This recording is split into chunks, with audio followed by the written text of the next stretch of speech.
Awesome. My name is Aaron Rhodes, and you're listening to the Shuttlecock podcast. We're sponsored by the Vinyl Underground at Seventh Heaven, offering new and used vinyl at 76 and Troost in Kansas City, Missouri. This week on the show, for our first virtual recorded podcast via Zoom, we have Hadiza here. How's it going? Hi. It's going as it always is. It's really always, it never stops going is the thing, and that's But does it? does it? Scary questions. We're gonna answer all of these questions over the next half hour or so. So we will get to the answers on space and time, and we'll save it till the end though, so everyone can hear about your work first, and that'll be kind of now they might just skip to the end. Hopefully they won't. Either way. Yeah, I guess I was curious. I guess we could kind of just start with I wanted to know what your own interactions with music growing up were, and how you first kind of got interested. Okay, well, when I was young, when me and my brother were young, my dad played a lot of records in the house. And so I think it started there, honestly. I distinctly remember him playing the Toni Braxton album, and me trying to emote to it. But being shy about it, and so making sure nobody could see me if I was doing that. But then in first grade, it was first grade, my parents put me in piano lessons, which is a blessing. And that's when I started learning music, learning how to read music. But I really did not enjoy practicing. I had kind of a terrible teacher for my first teacher. There was this period of time where at I don't even remember how many, but several recitals in a row, she would just leave my name off the program. And I would always be a nervous wreck, and I didn't really care, but my mom, she was like, no, you need to go tell her. So that I didn't really enjoy it. It wasn't even a dislike. It was more just oh, here we go again. Yeah. So I didn't really appreciate it. But then by the time I was around 8 or 9, it was going into the summer, I got a new teacher because that teacher moved away. And this teacher, Esther On, was really intense. And I don't know what it was. Oh, no, some adult. I don't know who it was. I think it was I have no idea who it was. But he was commenting. He's like, I took piano lessons when I was a kid, and I wish I had stuck with it because now I'm an adult and I can't play it. And I was just like, whoa, I didn't even think about it that way. That would suck to not be able to play when I'm an adult if I'm spending all this time. So I got a lot more serious about it and a lot more focused. And then I did violin for a little bit in elementary school. I only did it because my friends did it. I didn't really like it. And then in middle school, I did choir and was encouraged to do show choir in high school. But I thought show choir was lame as hell. And I did not want to dance and wear the ugly costumes. So I was like, no, I'm not going to do that. So instead, I was like, oh, I like the sound of the cello. So I'm going to try cello, which by then I was behind because everybody else had started when they were in 4th grade. So I only did that for a year, and then I quit doing orchestra in school, but continued piano. And I, every now and then I would sort of write songs, but not in any real concerted effort way. I'm going to write a song. It would just be because I'm practicing and then want to goof off. Or I make a mistake in a song and then I like the way it sounds and try to do something with it. But I never fully tried to like compose a song with like lyrics and like a real definition.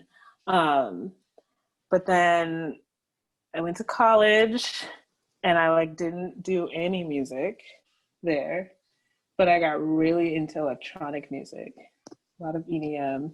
And by the time I was about to graduate, it was like the fall before graduation, I had this really intense existential crisis, intensely like mild. Because I was like, damn, shit, corporate America, woo! How am I gonna survive that? I was like, the only way I'm really gonna be able to like cope is like I need to like start making music because I was like so into like every time I would go to a show, I would just like watch what the DJs were doing with their equipment. I didn't know anything. So I thought I wanted to be a producer.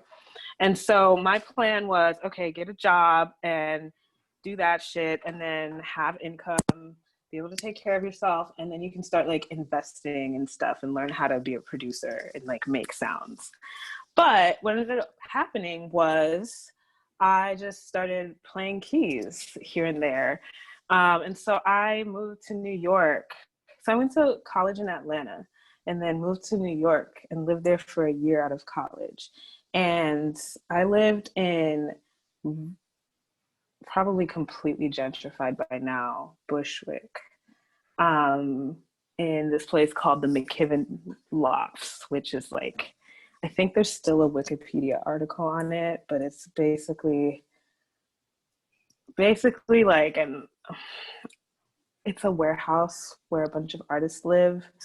Um, and so the job I had was like really stressful, and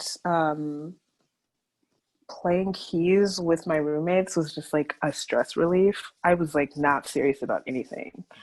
Um, and so basically like while I was in New York, I was just like touching my toes and things, but doing what I already knew, which was to play keys. But I was playing keys not how I learned because I wasn't like reading music. I was just playing by feel and ear. Um, and I think what really kind of started to shift was it was the fall of that year. And I went to this party across the hall and there was a jam session happening and there was an upright and no one was playing it. And so I just started playing and I didn't know these people and I'd actually never done something like that before. But it was just like, I just got in and I didn't have any like hesitation for some reason. Um, and then somebody came up to me after that and was like, do you play a lot around here? I'm like, no. Yeah, you were playing like all these different styles. And I'm just like, I don't know. I was just trying to play in tune. I don't know. It was just fun. So like basically like that year it was like slowly getting in like contact and starting to associate with other musicians a little bit. So you don't really play in like kind of school settings before that? Like I mean, yeah, pretty much. And pretty much school settings and like private lesson recital settings. That was the only times I'd ever played. And I definitely had issues with nervousness with the recitals, like serious, debilitating stage fright. It was like bad actually.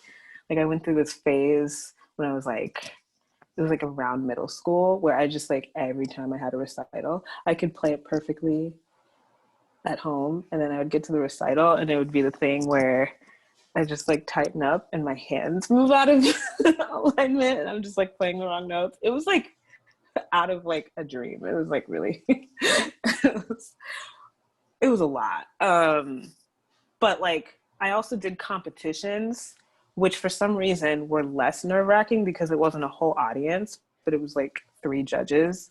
I don't know why that was not as nerve-wracking for me, but I always did a lot better in those. Um, but yeah, anyway, like I'm in New York. I eventually quit my job. And then that summer, I started to meet a lot of different artists and just like fucking around basically. And like doing random things, recording on random tracks, like piano. Um, and I wasn't writing music yet. I wasn't even singing my own songs yet. So then I moved back to Atlanta because I couldn't deal with New York, and I knew that I couldn't be there anymore. And Atlanta's kind of like my second home, I think, because I came of age there. So I go back to Atlanta, get a job, and then I'm basically doing the same things and just like auditioning for a bunch of random bands that I didn't really fit or gel with very well. So none of them really stuck. There were a couple situations, like jamming situations, that like persisted for a few months with different groups of people. But then it wasn't until like I decided, okay, I'm going to start writing music. I like made this decision because I knew like I was like, I had experienced a lot of fucked up shit in corporate America that I was very naive to.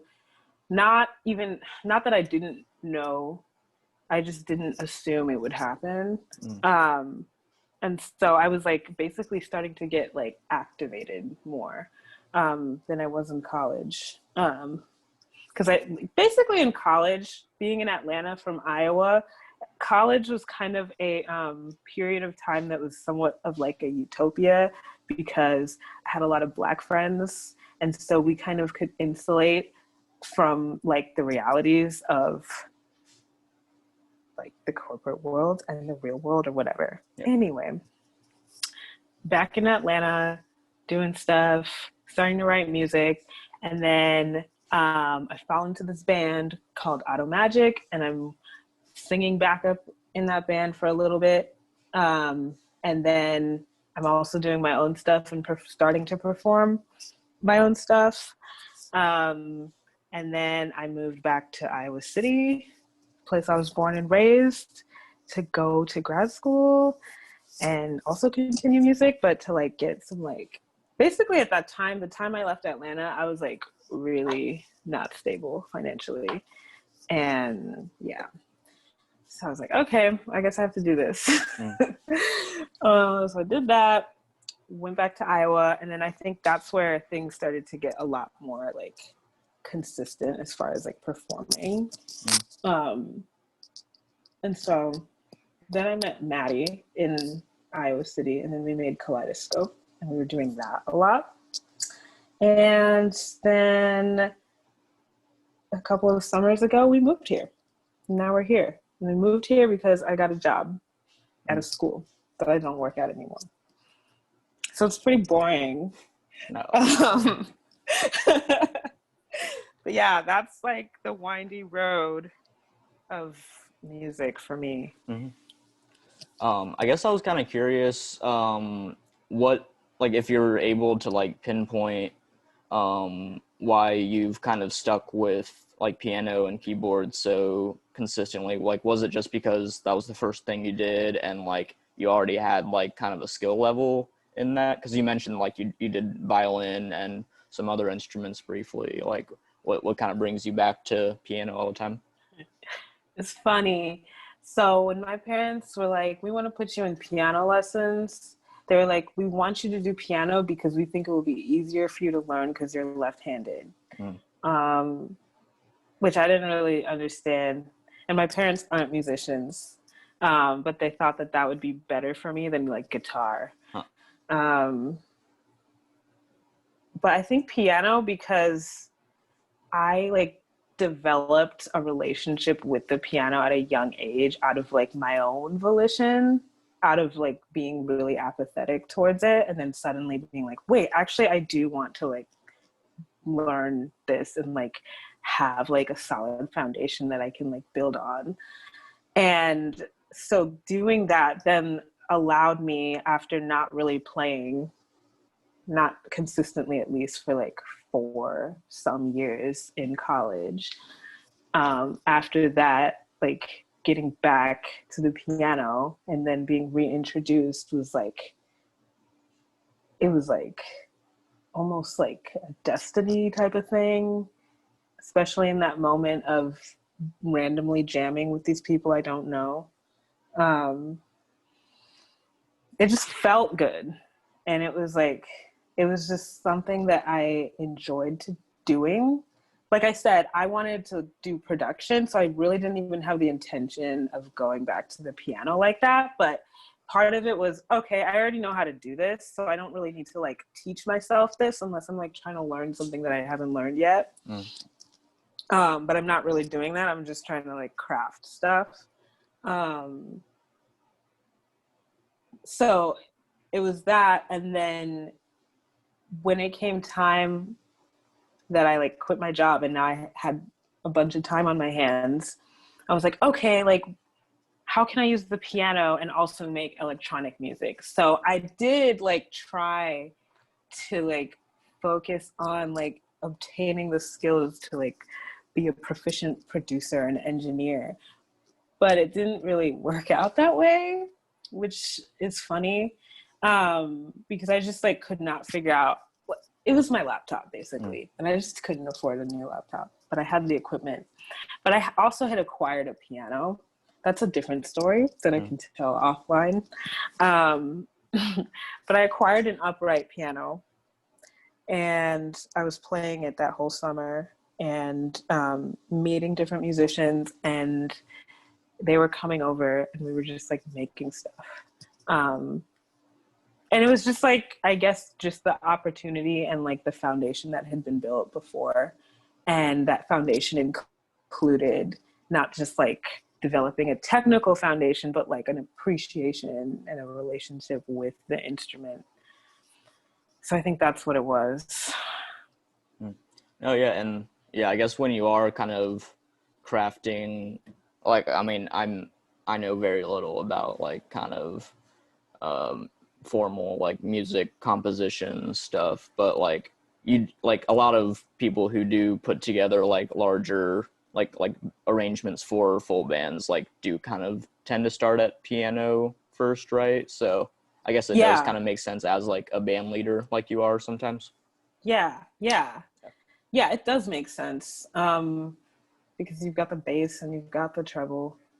And yeah, I mean, it's easy for me to say that, not really being, I mean, I kind of play bass. I definitely don't play guitar. Mm. So I would be interested to know from other people who like play a bunch of instruments like equally well, how they start off. I mean, sometimes I start off on the bass.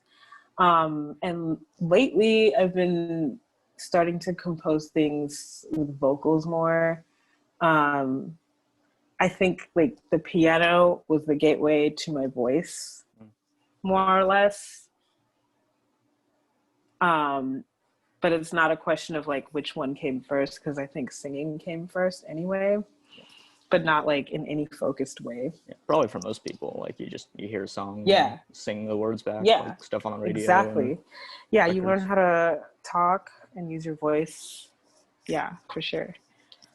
No, yeah, because you were saying like I read the one of the posts you did on Instagram like around the album release, and you talked about how like at that point like it was like 5 years ago that you had like sung like publicly for the first time. Yeah, So yeah, yeah, what was kind of yeah, like the process that got you to that point, since you did kind of deal with such like intense stage fright at one point? yeah.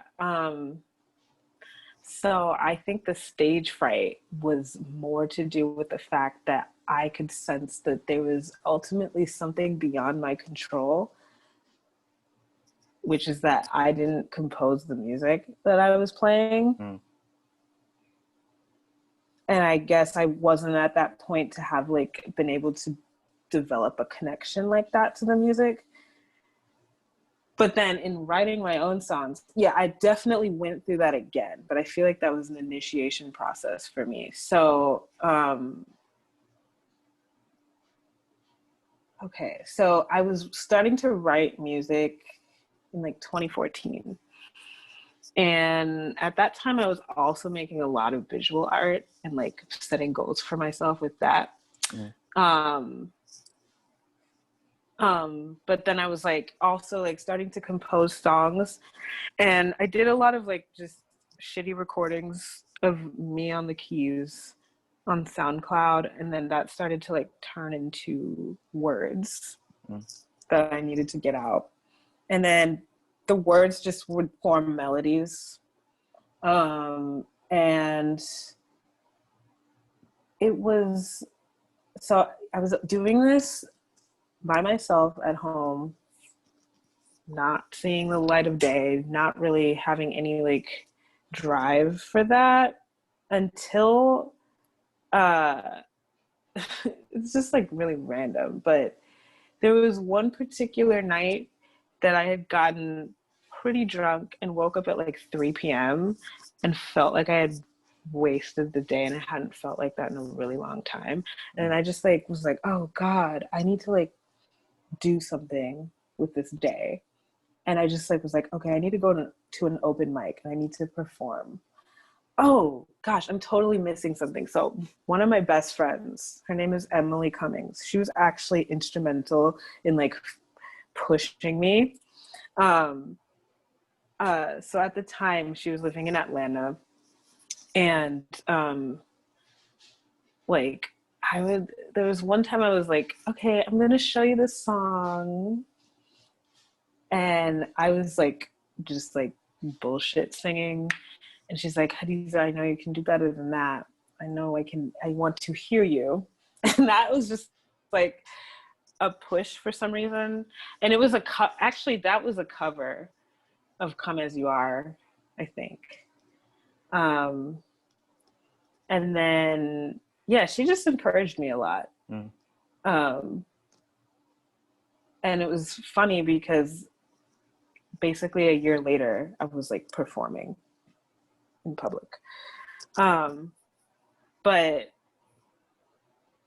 yeah, so the day that I decided that I needed to do an open mic for any song that I had written or a cover song that I had learned, um, I found one. And this one, I think it was called like Feed a Starving Artist or something. And it was like a more hip hop focused open mic. So they basically only had a mic, they didn't have a mic stand. Um, and so I would like kept giving myself different outs. Like I was like, okay, nobody knows me here. Like I had my keyboard and Mm. stand, right? And so I just went in, and like there wasn't really anybody else there. I was like, okay, well I could just leave. Nobody knows me here. I could do that. Then the person running the open mic comes up to me. She's like, oh, what are you gonna do? I'm like, oh, okay, well, shit, all right. Yeah, I have a keyboard and I'm gonna sing a song, blah blah blah. So she's like, oh, where's your keyboard? I'm like, oh, in my car. So then I had to go get it. I was like, okay, well, I guess I have to do that now. Then she's like, oh, I was like, oh, do you have a mic stand? And then she's like, no. I'm like, oh, well, I guess that's okay. She's like, no, I'll hold the mic for you when you go. And so the song that I did was, it's called A Tone Meant For, and I have not really released it. I have a demo shitty version on my SoundCloud, but I wrote that song not long after Mike Brown was killed. And I was just like really, I was uh, like, I just had a coworker that was like talking shit about Mike Brown's mom. And I was just like, how dare you? What kind of audacity do you have to even speculate on someone you don't know and her grieving process? Like, it was just like, what is wrong with you? Because I had like kept my mouth shut until then. I was just like, Mm. we're at work. Like, what the fuck's wrong with you? Seriously? And so that inspired me to write the song. It's a song that has like 3 parts. It's kind of long. And I don't really play it that much ever. But I recently was revisiting it. But I performed that song, and they, I mean, it was like really scary, but I did it and it felt really good. That was the key difference between that and like my uh, episodes of stage fright in childhood. That felt completely terrible the entire time. It was just like a terrible ordeal. This felt really good at the end and like exhilarating. So then okay, so like before that I had like randomly met this other artist who fronts a band called Auto Magic. And then that night I went to an event called Punk Black. That was actually, I don't know if you're familiar with it, but back then Punk Black was pretty new and it started in Atlanta. And I don't know, it was like a freaking portal opened or something. And then everything just like sort of accelerated very quickly because then I started singing backup in the band Auto Magic with this other girl, and sometimes playing keys. Um, and we did a lot of shows in a very short amount of time. So I got a lot of experience very quickly. And it was like a similar situation for the other girl who was singing in the band. Like we had a very similar like story with regard to music. And yeah, so doing that then was like, oh shit, I need to like be doing my own music, like a lot more. What the hell am I doing? So I like started writing a lot more, and doing a lot more of my own stuff and like starting to do my own shows. There's a show in Atlanta called The Early Show, which his name is Vici Royale. He is the front person of Auto Magic and started The Early Show, and it was also both The Early Show and Auto Magic sort of were pretty new, and then Punk Black is a separate thing, but that was also new at the time. But these were all like different parts of like Atlanta's underground scenes. And so there was just like ample opportunity that I just jumped into and was like somewhat ready for, but like learned a lot through that, and then realized I needed to focus on writing my own stuff and getting it recorded. And then, so that was that summer 2015, and then like in the fall as well, and then like different jamming. There was this jam session that would happen every Monday at an elder's house. Her name is Aliasha Williams, and she had this house, just like another property where she could just have this jam session. A bunch of really awesome musicians would come through, and it was called the Magnolia Roots Preservation Society. And so then we would start to, if people in that circuit would book shows, and so we were doing a couple one-off shows as that. And then I got into this really stupid relationship, and didn't do a lot of stuff for a period of time, in months, and then was like, gotta get my shit back together, going back to Iowa, gonna do the music in Iowa too. And I had this pretty naive, okay, no, naive is not really the right term, overly optimistic idea of what navigating Iowa would be like, because I was just like, it's my hometown, it's Iowa, how hard can it be? But then I returned summer 2016, started doing either one of two open mics in Iowa City at the time, the Yacht Club and the Mill, and then eventually started getting shows. And then that's when I first started to like form a band around my music. After meeting Maddie, which we started doing Kaleidoscope, but then she was also backing me up sometimes. And then I how did I meet Tony? Oh, I put out an ad on Craigslist, and I met Tony Sober Honest Fern, who is a phenomenal bassist from Iowa City, and he he was really excited about playing, and I was really excited that he was excited because he was a freshman at the time in the music school at Iowa, and just like really great, and just like elevated everything to like a completely different level. And then I had my friend Reed playing violin, and then I met another violinist, Ebony. Um, and something that was like something that I really hadn't expected, but was really happy that happened, was that my band was almost all Black except for Maddie.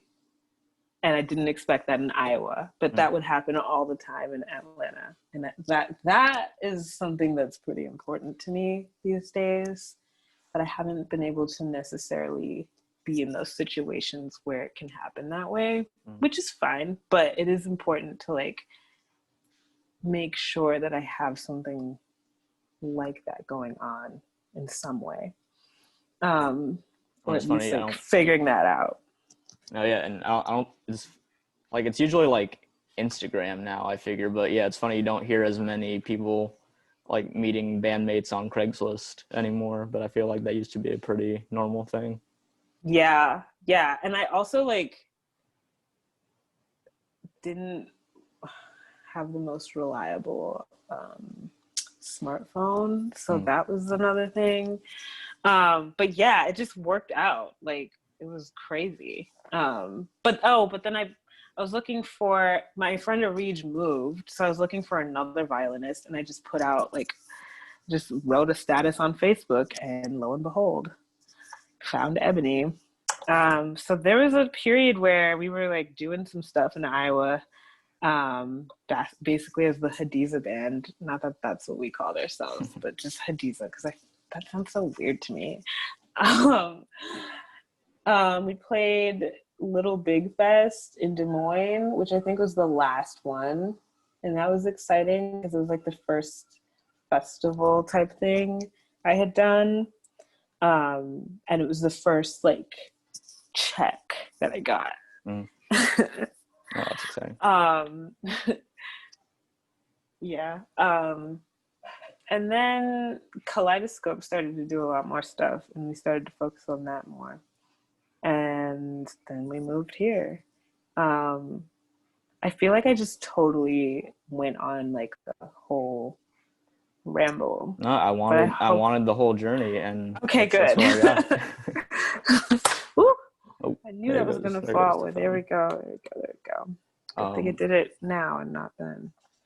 No, yeah. So you're when you do Kaleidoscope, you're still playing with Maddie because you're both here, but Yep. and you also you recorded with and sometimes play with Hop Yard on drums. Yes. Yes. Hop Yard. He recorded all the drums on Shadow Weight and played at the release show and played a couple other shows. But he was also playing with us as Kaleidoscope. And we met Hop Yard at Farewell Transmission for the first time, like last January. It was fucking freezing. And there were a few people there. I think it was, Unicorns in the Snow. And then Hot Toddy Origami from Chicago. Was there another band? I don't know. I think it was just us three. I'm not sure. But we met Hop then, and he was like, "Do y'all have a drummer? Would y'all ever want a drummer?" I'm like, "Hell yeah! Fuck yeah!" Because we were like, "God, it would be so great to play with a drummer." So then that started, and then we did this little tiny tour through Iowa in March last year with Hop. And we were in Iowa City and the Quad Cities. I think we were supposed to go somewhere else too, but I think it was just those two. I don't know. For some reason, I can't remember very well, which sucks.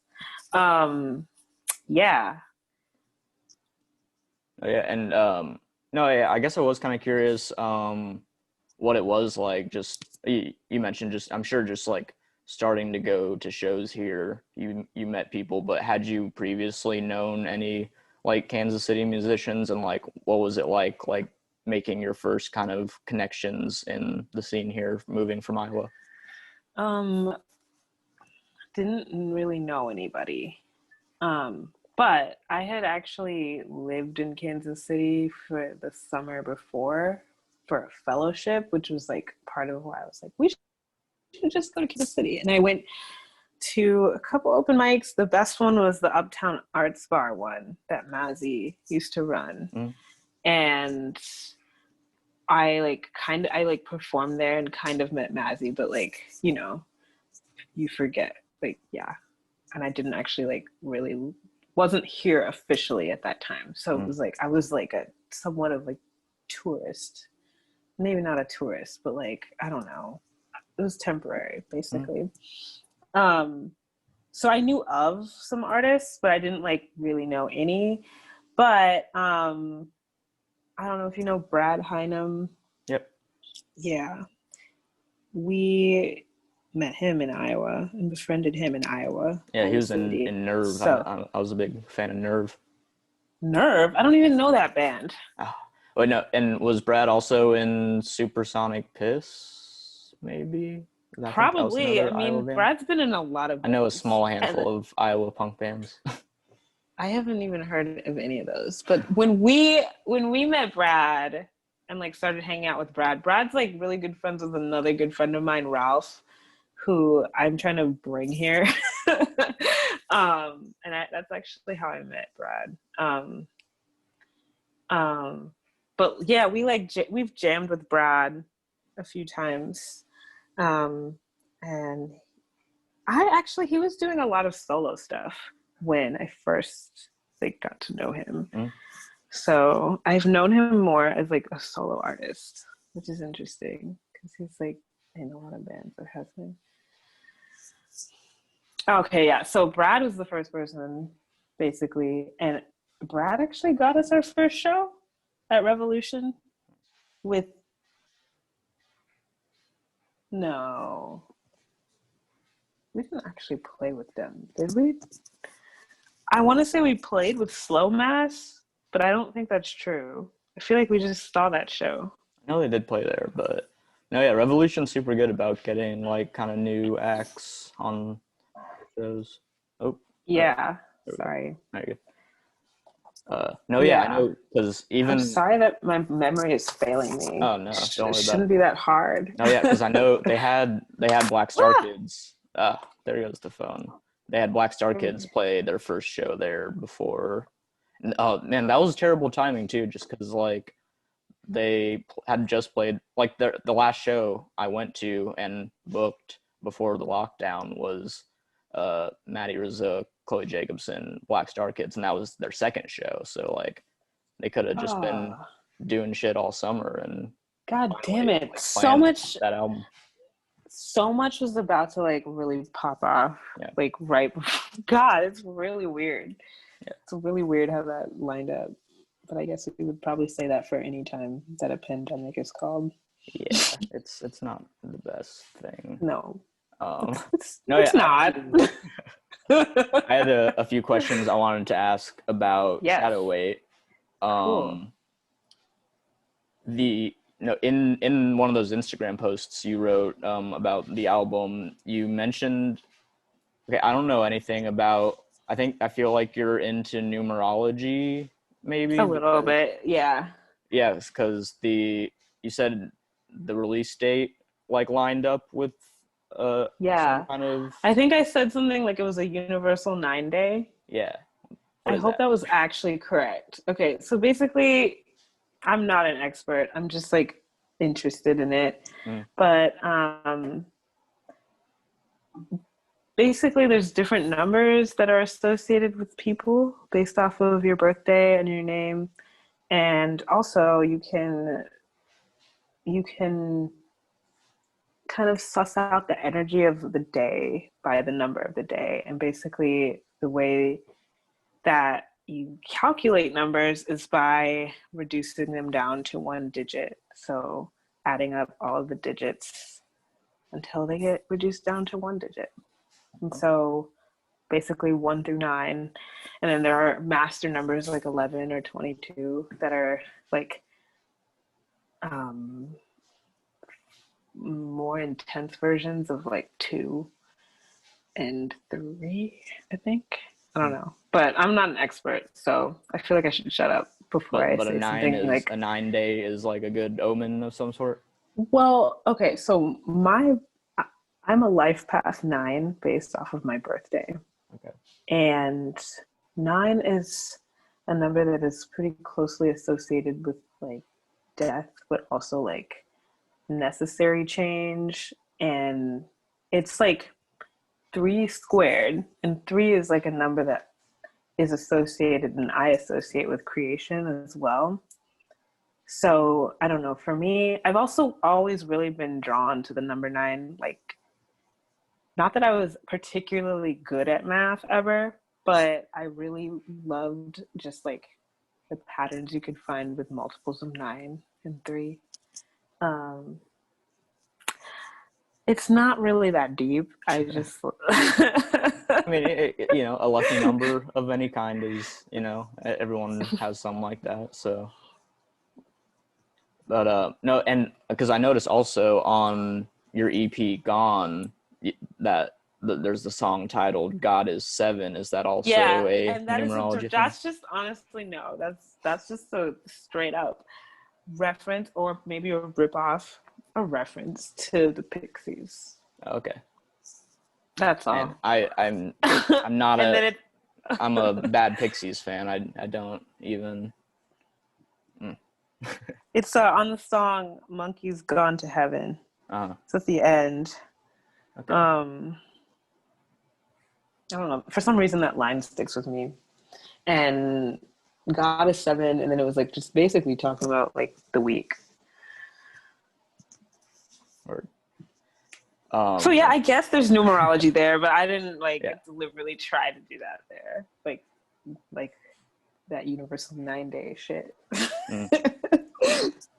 Another cool thing about the album kind of rollout, I thought, was you kind of made this like interactive website for the album's release, and you can kind of click through different like graphics and text that you have on the website, and you end up at the page that has the You album went notes. through And it? I, of course, yeah. Yo, dope. Shit, I never actually like uploaded the non-typo. I Sorry. knew what you meant. Okay, great. I'm glad. But yeah, so I I was I think very that was, tired by that day. no, I was yeah. very, very tired. No, yeah, but I think it was cool that just in general that you put something together like that, just because like as convenient and cool as like a Bandcamp page is, like on a DIY level, and like even on a like larger level, like I don't think a lot of people consider kind of any kind of unique web presence or kind of digital like accompaniment for their albums other than like a video. So that was kind of fun to click through. Well, I gotta give props to Maddie because she was the one who put the bug in my ear. Mm. Because she's like, yeah, I mean, I don't really code, but I can figure it out because I've had to code for other things. Mm-hmm. And she was just like, you should like figure out how to make like a cool, like interactive web art website. I'm like, oh, like super bad. I was obsessed with super. Do you know superbad.com? I think so. Oh shit. Damn. This was something that I got introduced to at like age 13 and just got obsessed with. It's just like an internet maze. It's so I just like loved it. Oh. Yeah. But I just like I kind of cheated. I just like did control U to like read code of different websites that I liked and figure out how to make things happen. And if I couldn't quite figure it out, like figuring out an alternative Nice. to trying to make a thing. Like with the eyes, when you click on them, they change color. The eyes themselves are not changing. Well, they are, but it's like a much bigger strip because I couldn't figure out how to like just make that thing a flash or whatever. I don't know what I'm talking about.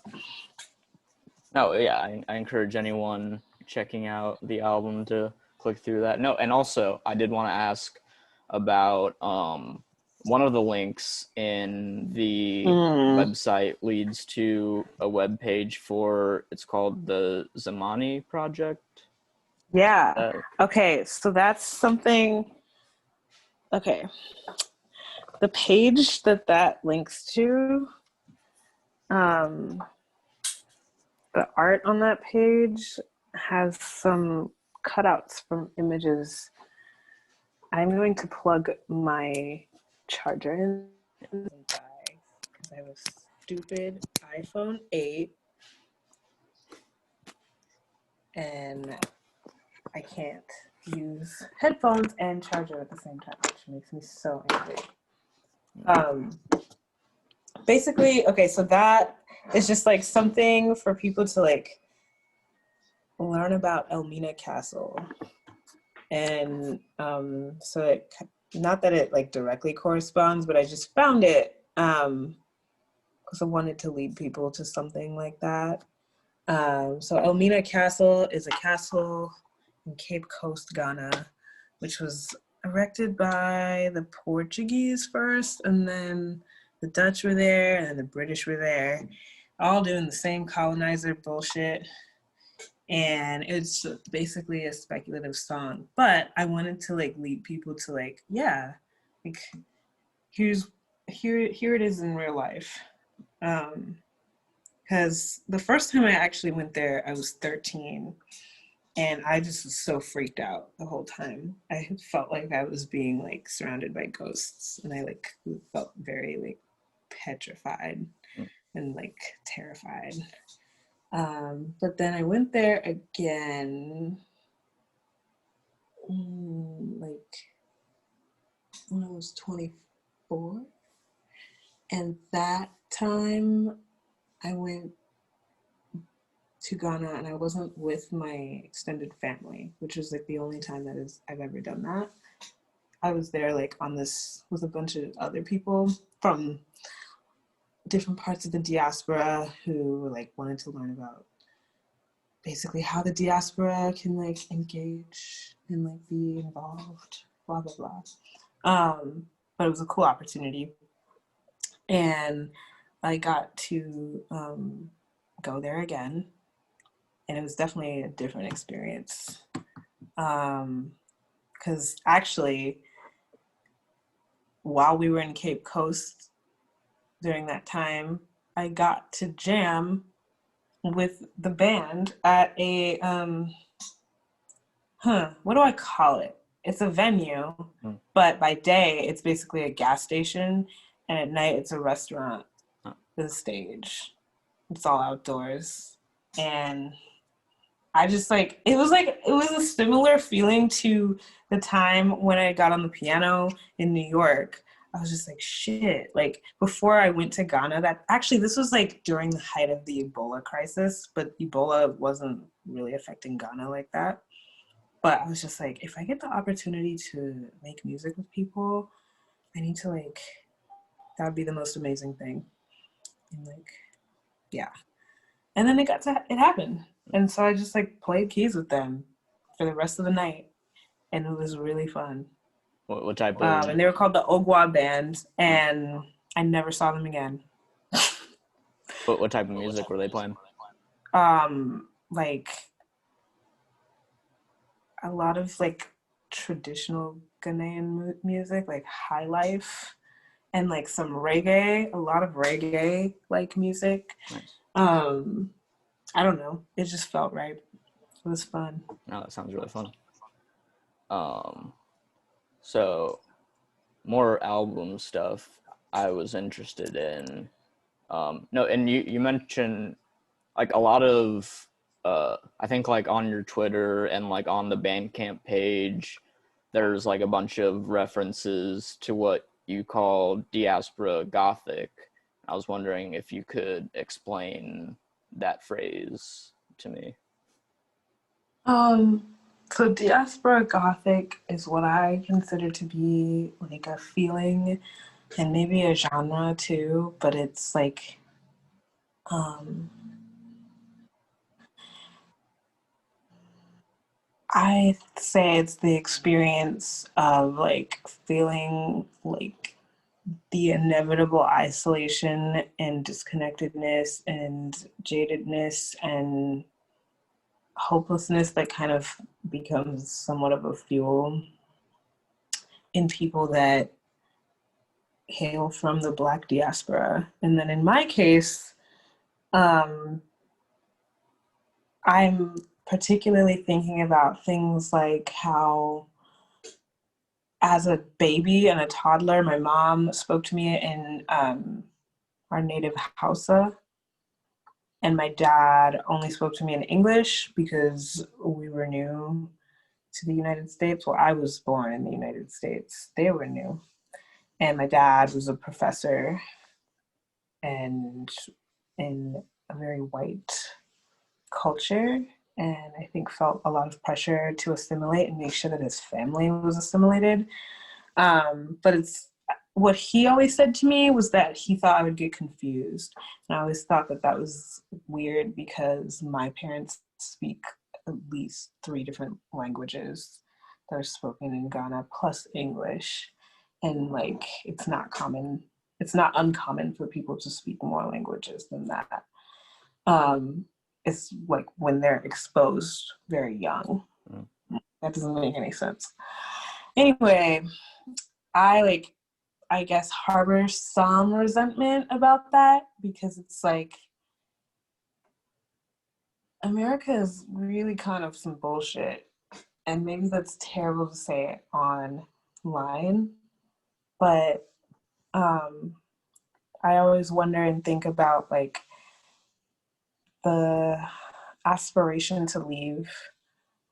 Like that's at least in my parents' case, because they're immigrants who traveled willingly. They weren't refugees, which is a completely different context. And immigrants with like at least like getting up to like some level of means, or at least having some means like secured, which is not the case for a lot of other immigrants. Um, so that like, okay, it's like the pursuit of success basically, because my dad has always talked about being like successful in the sense that he grew up in the largest slum, and like my dad's side of the family lives in the largest slum. A lot of that side of my family lives in the largest slum in West Africa called Sabon in Accra.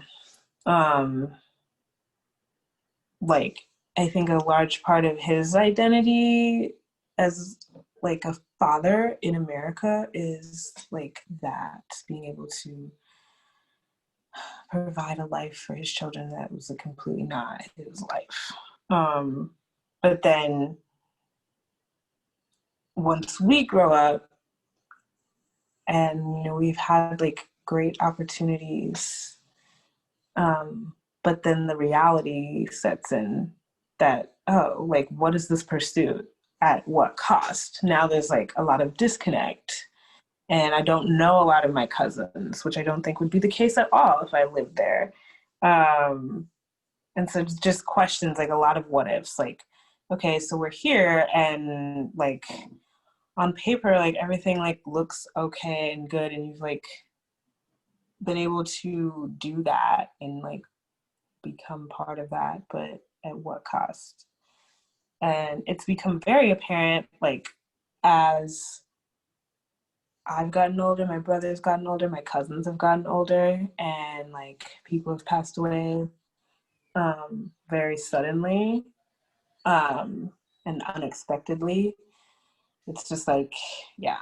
So that's like my personal, like, I guess, origin of that phrase, diaspora Gothic, is like, okay, like you wanted to basically leave for a lot of different reasons that are very valid, but then now what? Because grass is not necessarily, and it's just, yeah.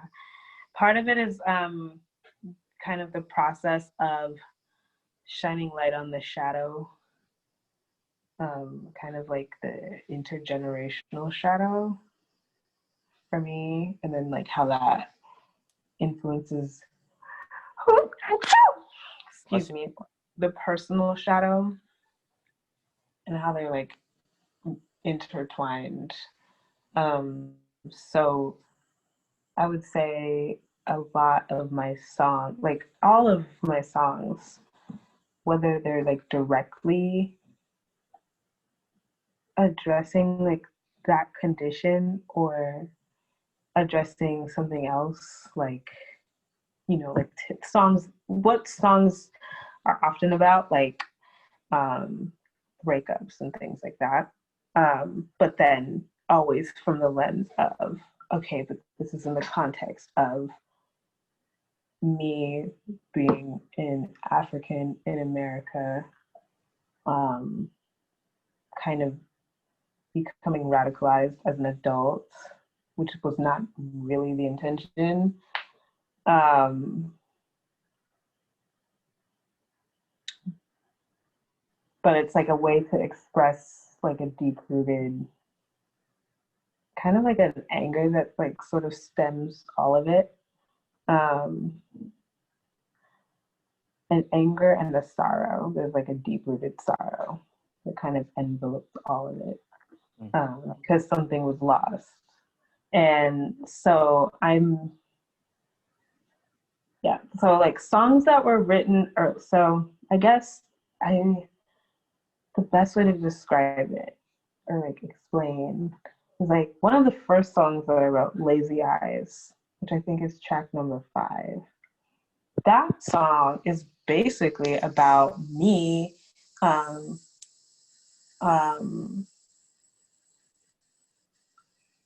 processing the painful uh, effects of colorism and how,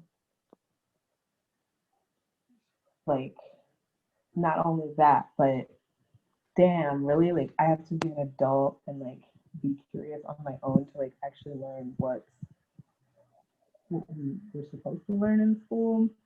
Really, like, just a lot of that feeds into, like, misperception and stuff, I think, and where I was at the time. I don't perform that song a lot either because I feel like I'm not in the same space. But that I think is one of the more direct ones that addresses that sort of topic. Also, definitely Elmina and Cousins. Those are 2 of the newer songs. Um, and yeah, I guess I could talk about what they're about. I think your video is kind of lagging and the audio was kind of muffled for a second. Can you hear me? I'm not hearing anything from you, right? Oh my god. Okay, hopefully. Okay, can you hear me? I'm not getting your audio right now. Is there anything like blocking the microphone or anything?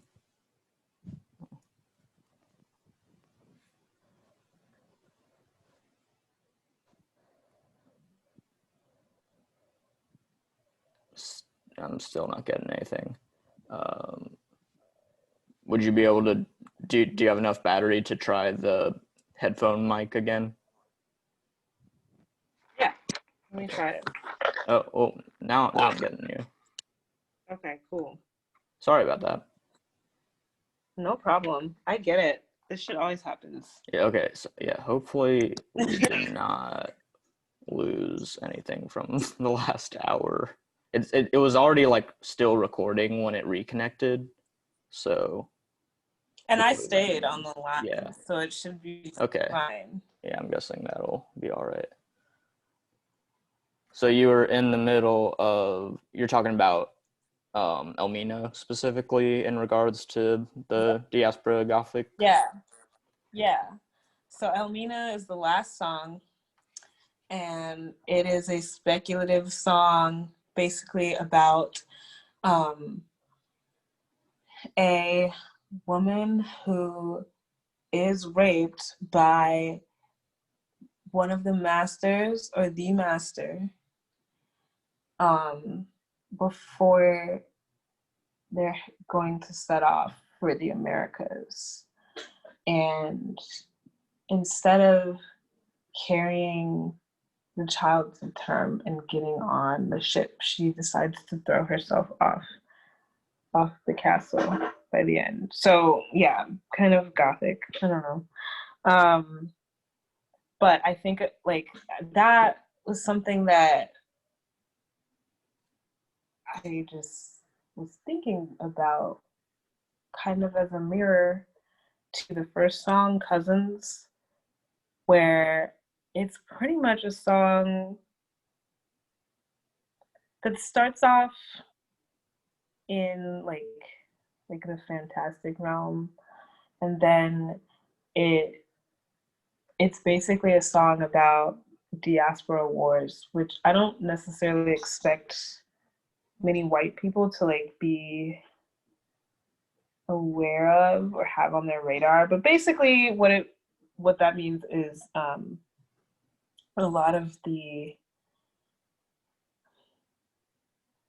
can be like some infighting between different groups in the diaspora for like who suffered more. That's a really simplistic way of putting it, and I don't feel comfortable with that as the description, but it's more so like an inability to see like the interconnectedness of the Black struggle across the continent and in Europe and in South, like all across the world. Like it's going to be different facets of the same overall structure through colonization.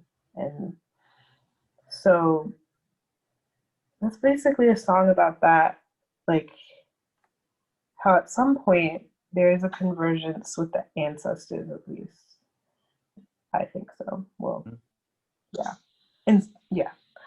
Um, and just like taking that and speculating on that. Um, and how like some point like our ancestors might have been like side by side or not that far from each other. And now like there's so much distance that we can't even see that. Um, so that's really what that song is about. So it's again like more of like a pessimistic view of like um, the Looking, aspiration just kind of to searching for unity of some sort among. yes, searching for it, but like kind of realizing or thinking that being kind of a little hopeless in that, but like no, but still knowing fundamentally, like even if you say, like for example, there are some Black people in America that like firmly believe that people who are descendants of enslaved Africans are basically like not, they're completely separate from any other Black people, especially like Africans, and even to the extent that like Africans are oppressive to them, like it's just thinking that like doesn't really get you that far, in my opinion. Mm. I have a much more Pan-Africanist view of things, um, and we when we are not like we see what we see here in the States. But then I've also seen the legacy of colonialism in Ghana specifically and how that's harmful. And it's just like, it's like different forms of brutalization and harm and anti-Blackness. Um, that's just like become something that has like really held a rotten root in the across the entire world. Which is really unfortunate. and like really dreadful. So yeah, that's like pretty much like diaspora gothic to me. Um, it was something that I wanted to like situate my own shadow work that I like also tied to my music into something bigger than me and like situating things in space and time, kind of. Mm. No, yeah, and I don't want to keep you like too long, but like one more album thing, kind of before we wrap up. You mentioned a couple times in the on the website you make references to Olokun. I don't know how you pronounce that, but I Yeah. did a brief Wikipedia search, and that's a water deity that different that comes from like a traditional African religions. Yes, yes. Um, so I don't practice any ATRs, but um, I have developed an interest in learning more about the religious and spiritual practices of my pre-colonized Hausa ancestors, who I believe still practice some of that. Um, but specifically, you mostly have the Yoruba people to thank for like the Orisha pantheon that's like mostly known or more known than other ATRs. Bless you. And also like the Orishas are present in ATRs that came from the Americas as well. But those are often like combined with Catholic saints. So, also not an expert on this, but Olokun specifically is an Orisha that I'm drawn to because she is basically the keeper of secrets. And I think a lot about those Africans who did not cross the Atlantic but were maybe on the journey and whose bodies sank to the bottom of the Atlantic and dwell now. Well, they don't dwell because they're not really living, but they're kept by Olokun, who holds on to the secrets and the desires that they had. And then this is all me speculating or what I'm like would envision, Mm. like releasing different ideas and like things to be driven by, like wills, the will of different spirits, um, up to the surface, and then whoever's like open enough will catch it. And so, like, basically, I can't really, I don't feel like I can take credit for any ideas that come because I am a result of thousands of ancestors who are all still, they want to be heard too. So I just think of it as like, I think of my own path to making music and that being like such a central part of my life and how it has always been a pretty central part of my life. But something that I've like taken a lot more control over. Um, and how a lot of things like probably shouldn't have happened. And I'm here doing that. And it's like, yeah, it's kind of weird because like I don't really talk about my music with my family at all. Even though I would say we're fairly close, it's like we definitely keep in touch. But I mean, I sometimes like say I'm doing a show, but it's not anything in depth. They're like, oh, please listen to like I. It's such a weird thing because my parents are the ones who put me in piano lessons, and are arguably the reason why I even like was able to develop a foundation. Um, and so it's like it's a weird kind of relationship there. So they definitely haven't listened to anything you Maybe released. they have. I don't know. I don't know if they would like tell me about it. Oh. But we were gonna play Mission Creek in Iowa City, and I like didn't tell my parents, like, because I mean I was gonna be in Iowa City, but I like didn't really like tell them. I mean I would have told them, but like at the last minute. Mm. And then later, my mom's like, "Oh, so you were gonna play a show here, and you didn't? Oh, well, just remember we're here." I just thought it was really funny because, like, yeah, it's funny because the thing is, like, they never like to them, like, it's not like a good use of time. At least that's my impression of what they think. So it's like not really worth talking about Oh. with them unless like it like falls in their lap Yeah. or there's like a conflict and it's like, oh, I can't do that. Yeah. I like that. Word. Well, no, yeah, I guess I just wanted to get a quick like word from you, like just I'm just wondering how, like, I'll probably be asking everyone that I have on here just kind of how they've kind of taken the pandemic, both just kind of personally, but also in regards to like the art they're making. I was just kind of wondering what the past 6 months have really held for you in that regard. That's a really good question. Definitely a lot of mourning because a lot of shit was about to happen that I was really excited to do. Yeah.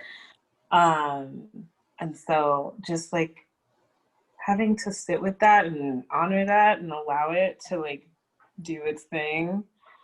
And realizing that like, yeah, everybody's in the same goddamn shit ass boat.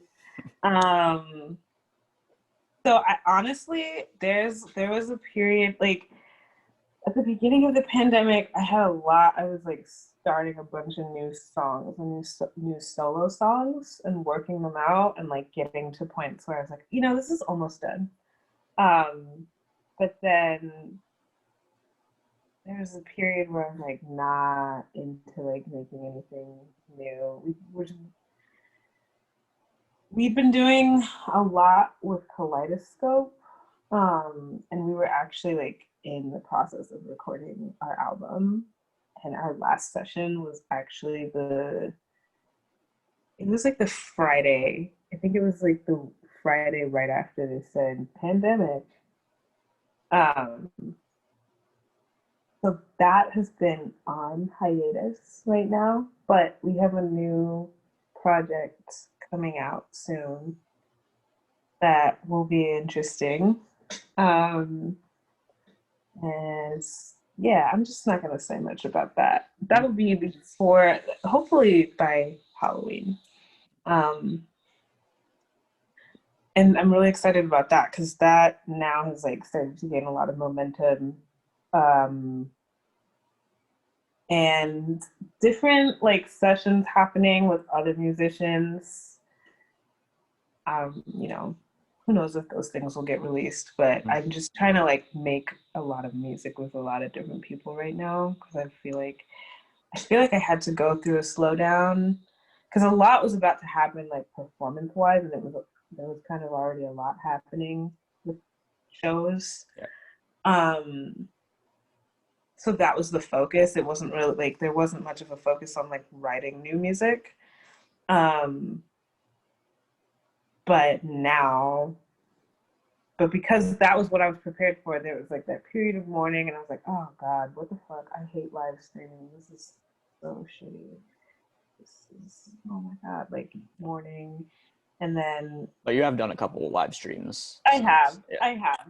And that's how I learned I don't like it. Yeah. um,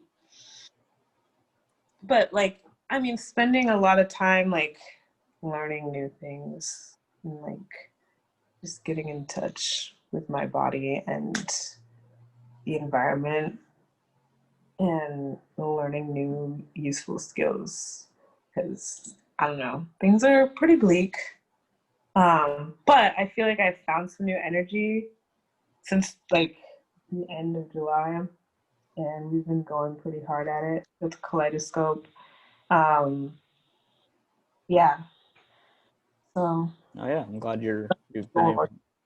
yeah, Oh yeah, I'm glad you've been able to stay motivated and inspired at least after that initial period you spoke about. yeah, it's But hard.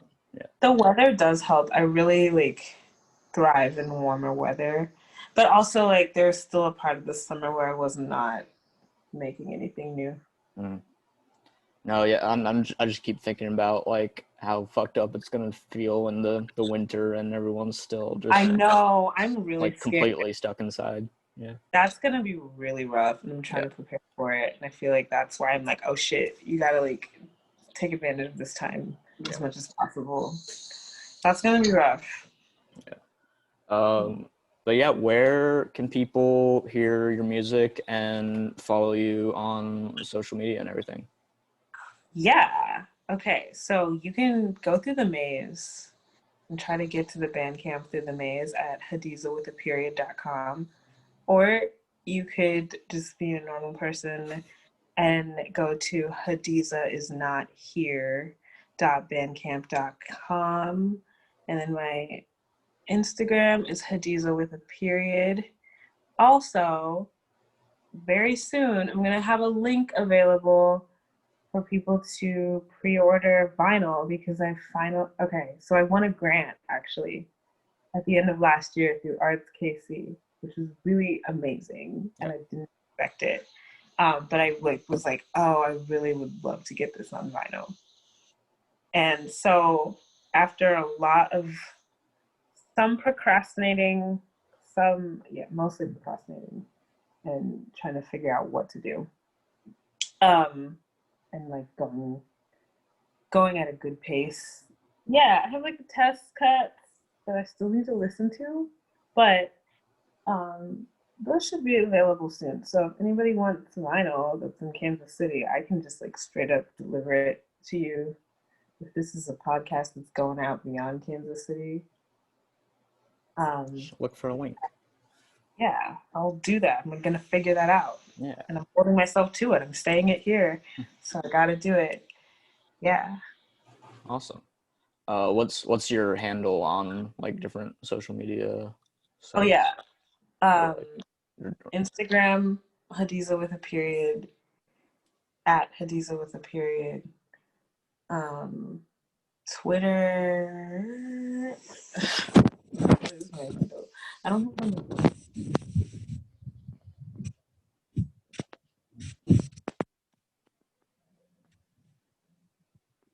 Oh, I lost your audio again here. This is no good. You know? Oh yeah, there we go. Okay, dang. I'm not gonna give y'all my Twitter because I actually can't even remember the handle, which Oh, is weird because I use it a lot. But I have never changed it. But I didn't make my handle. My friend did, and I also you can find me if you can find me. yeah, awesome. But yeah, people can follow at Shuttlecock Mag on Facebook, Twitter, and Instagram.